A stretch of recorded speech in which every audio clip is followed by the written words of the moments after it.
اور جہانگیر اس وقت تک پولیس کے اعلیٰ حکام کو جرائم سے اپنی دستبرداری کا یقین نہیں دلا سکا تھا، مگر کلب میں موجودگی کے گواہ مل جانے کے بعد پولیس نے دوبارہ ان کا بھی رخ نہیں کیا۔ وہ ہمارے ساتھ بددیانتی کا پہلا واقعہ تھا۔ پولیس کے لیے وہ قتل ایک معمہ بنا رہا، لیکن جاننے والے جانتے تھے کہ لطف الرحمان کا قتل اس کی بددیانتی کا شاخسانہ تھا۔ اس کے نتیجے میں ہمارے مالی لین دین کے حالات پہلے سے کہیں زیادہ استوار ہو گئے۔ بازار میں منشیات کا دھندا کرنے والوں کو اچھی طرح علم تھا کہ لطف الرحمان نے بددیانتی کا ارتکاب کیا تھا اور ایک خطیر رقم ہضم کر کے دوسری پارٹی سے منسلک ہو گیا تھا، لیکن اس کی موت کے بعد اس رقم کا کہیں پتہ نہ چل سکا۔ لہذا لوگ یہی نتیجہ اخذ کر سکے کہ اپنے قتل سے پہلے لطف الرحمان بریف کیس میں رقم لے کر گھر سے روانہ ہوا تھا۔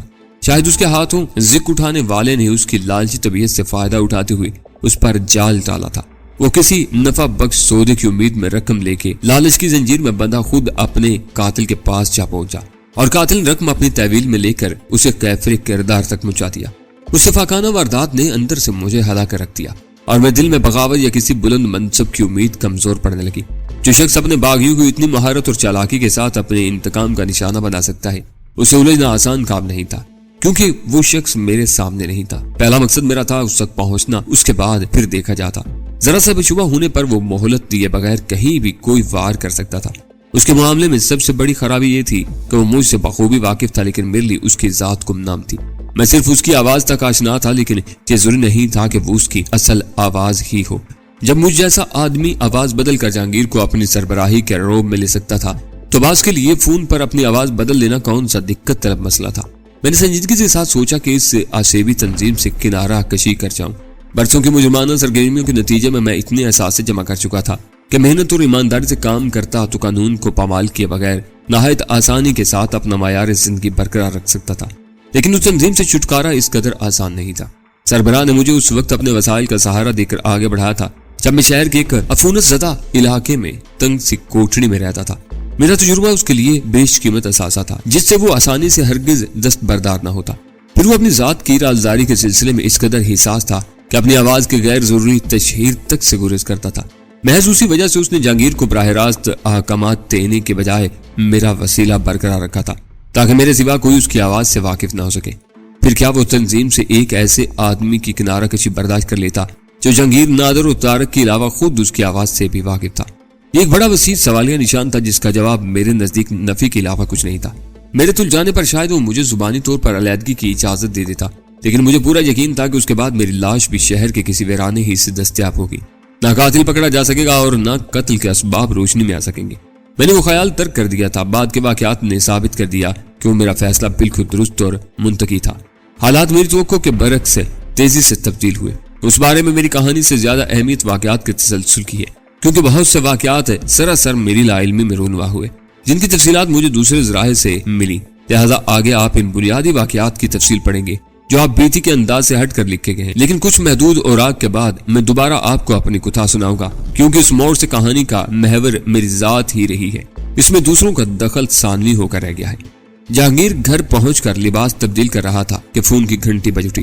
وہ قمیص مسحری پر اچھال کر تیزی سے فون کی طرف چھپٹا۔ اس کا خیال تھا کہ دوسری طرف اس کا گمنام سربراہ ہوگا، مگر رسیور کان سے لگاتے ہی اسے طارق کی آواز سنائی دی اور اس کا منہ بن گیا۔ کیا بات ہے؟ اس نے خشک لہجے میں سوال کیا۔ میں ایک اہم بات پوچھنی بھول گیا تھا۔ طارق کی آواز معذرت خواہ نہ تھی۔ دوبارہ بولنے سے پہلے پوچھ ڈالو ورنہ سکھ کی نیند نہ سو سکو گے، جہانگیر نے استزاہیہ سے لہجے میں کہا۔ آج رات مجھے ایک ڈلیوری دینی ہے، اس کا کیا کروں؟ الجھن امیز لہجے میں پوچھا گیا۔ اتنی اہم بات تم میٹنگ میں پوچھنا بھول گئے، جہانگیر نے ملائمت سے کہا۔ بس چوک ہوگی، احکامات وہی تھے جو میں نے بتائے، یعنی فوری طور پر سب کچھ بند۔ میٹنگ کے بعد یہی صورتحال ہے۔ جہانگیر کو اس پر غصہ آنے لگا تھا، مگر میں ایڈوانس لے چکا ہوں، یہ معاملہ ذرا مختلف ہے۔ جہانگیر سوچ میں بڑھ گیا، پھر فوراً ہی بولا، یہ کب کا واقعہ ہے؟ آج صبح سودا ہوا تھا۔ احکام نئے سودوں کے بارے میں تھے۔ جہانگیر نے بلا پسو پیش اپنا فیصلہ صادر کر دیا۔ ڈلیوری کر دوں، تھینک یو کہہ کر دوسری طرف سے سلسلہ منقطع کر دیا گیا، مگر جہانگیر کو قمیض پہننی نصیب نہ ہو سکی۔ اس کے پلٹتے ہی فون کی گھنٹی دوبارہ بجنے لگی تھی۔ وہ زیر لب بڑبڑاتا ہوا مڑا اور جھلاٹ کے عالم میں ریسیور اٹھا لیا، مگر فون پر وہ مانوس گراٹ سنتے ہی اس کے جھلاٹ کافور ہو گئی، کیونکہ اس بار دوسری طرف اس کا آواز تھا۔ یہ اس کا معمول تھا کہ ہر میٹنگ کے بعد وہ فون کر کے جہانگیر سے رپورٹ ضرور لیتا تھا۔ تو لوٹ آئے تم اپنی میٹنگ سے؟ اس کا استزاہیہ لہجہ سن کر جہانگیر چونک پڑا۔ وہ گفتگو کا آغاز ہمیشہ نرم لب و لہجے سے کیا کرتا تھا۔ یہ اور بات تھی کہ اس کی نرم آواز میں بھی جہانگیر کو دبی دبی گراٹ کا احساس ہوتا رہتا تھا۔